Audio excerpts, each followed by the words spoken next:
পাহাড়ে ঘেরা লোকারণ্য, আর তাতে প্রায় দেখা যায় দল বেঁধে খাদ্যের সন্ধানে বের হয় বন্য হাতি। দেখতে মনোমুগ্ধকর হলেও বাস্তব চিত্র পুরোটাই ভিন্ন।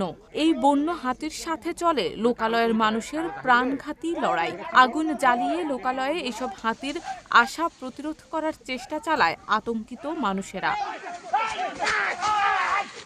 গেল মঙ্গলবারই মাত্র ১.৫ ঘন্টার ব্যবধানে ফসলি ক্ষেতে নেমে আসা বন্য হাতি তাড়াতে গিয়ে ২ জনের মৃত্যু হয়েছে। হতদরিদ্র ভ্যান চালক আকাশ মিয়ার ১০ শতক জমিতে সবজি ও ফল বাগানে রাতে হাতি নেমে এলে ফসল বাঁচাতে গিয়ে হাতির পায়ে পিষ্ট হয়ে মারা যান তিনি। পরিবারের একমাত্র উপার্জনক্ষম ব্যক্তি স্বামীকে হারিয়ে দিশেহারা আকাশ মিয়ার স্ত্রী শিউলি বেগম।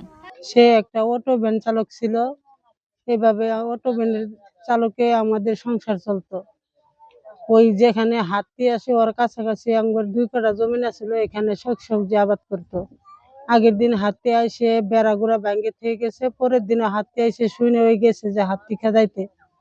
হাতি ওরে দাবার দিয়ে আক্রমণ করে কাঠটা মুসুর দিয়ে ভেঙে ফেলেছে, সে এখন মারা গেছে। অনেক মানুষের জীবন কাড়িয়ে নেগা হাতি, অনেক মানুষের আশা ভরসা সব ভেঙে দেয়। আমারও অনেক কিছু ক্ষতি হয়ে গেল।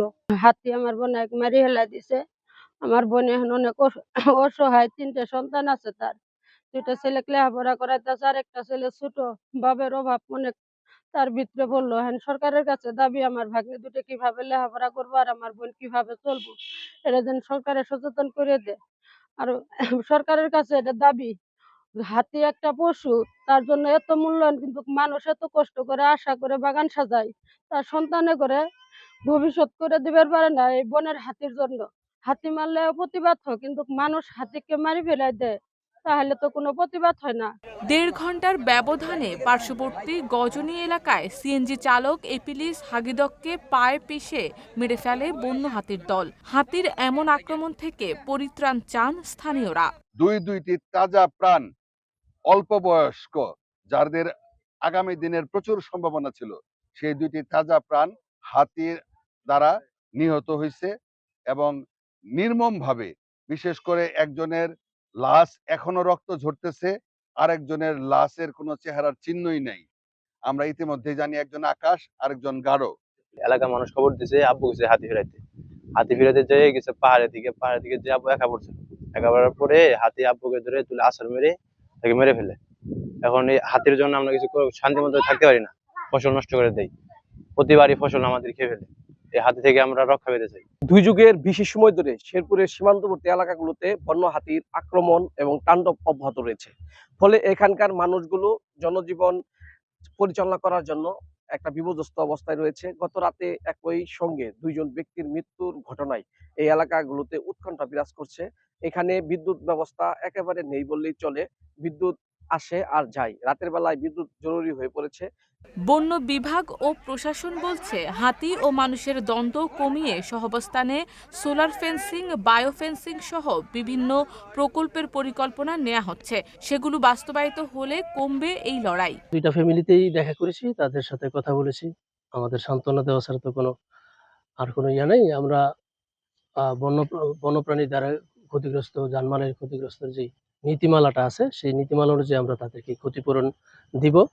আমরা তাদেরকে সেই অনুযায়ী কাগজপত্র সংগ্রহ করে আমাদের রেঞ্জ অফিসে পাঠাতে বলেছি। পাঠানোর পরে আমরা প্রয়োজনীয় ব্যবস্থা গ্রহণ করব। এছাড়াও বন্য হাতির আক্রমণে কেউ নিহত হলে ৩ লাখ, আহত হলে ১ লাখ এবং ফসলের ক্ষতির জন্য ৫০,০০০ টাকা করে ক্ষতিপূরণ দিচ্ছে সরকার। গতকালকে ঝিনাইগাতী উপজেলার গান্ধীগাঁও, গজনী এবং হালচাটি এলাকায় হাতির আক্রমণে বেশ কিছু ফসলের ক্ষতি হয়েছে। একই সাথে হাতির আক্রমণে 2 জন ব্যক্তি মৃত্যুবরণ করেছেন। আমরা উপজেলা প্রশাসনের পক্ষ থেকে হাতি তাড়ানোর জন্য ইতিমধ্যে প্রায় 50 লিটার তেল বিতরণ করেছি এবং একই সাথে যারা মৃত্যুবরণ করেছেন তাদের ক্ষতিপূরণ হিসেবে বন বিভাগের পক্ষ থেকে 3 লক্ষ টাকা জরিমানা প্রদান করা হবে। শেরপুরের সীমান্তবর্তী এই গাঢ় পাহাড়ি এলাকায় বন্য প্রাণী ব্যবস্থাপনা ও প্রকৃতি সংরক্ষণ বিভাগের তথ্য মতে 2014 সাল থেকে এই পর্যন্ত হাতির আক্রমণে 38 জন মানুষ নিহত হয়েছেন আর বিভিন্নভাবে হাতি মারা পড়েছে 31টি। অন্যদিকে বেসরকারি হিসেব মতে গত 2 যুগে হাতির আক্রমণে মারা গেছেন 70 জন মানুষ, আহত হয়েছেন 5 শতাধিক আর হাতি মারা পড়েছে 40টি।